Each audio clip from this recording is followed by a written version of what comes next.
Railway भरती group D CEN level 1 08/2024 computer based exam 12 June 2024 to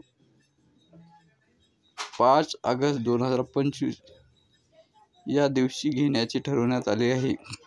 त्याची official notice साईटवर टाकण्यात आलेली आहे। हॉल तिकीट तुम्हाला 10 दिवस अगोदर भेटणार आहेत आणि एक्झाम सिटी सेंटर सुद्धा तुम्ही चेक करू शकता। लिंक ते येणार आहे। आधार बेस्ड बाय ऑथेंटिकेट होणार आहे, त्यामुळे तुम्ही आधार अपडेट करून ठेवा आणि हॉल तिकीट सोबत घेऊन जा।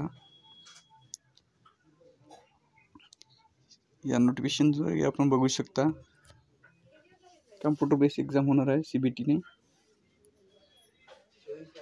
धन्यवाद। अशाच वेगवेगळ्या माहितीसाठी तुम्ही चॅनलला सबस्क्राईब करू शकता, लाईक करू शकता। हा व्हिडिओ तुमच्या मित्रांना पाठवा, कारण त्यांना सुद्धा माहीत होईल की त्यांची ग्रुप डी ची एक्झाम कधी आहे। धन्यवाद।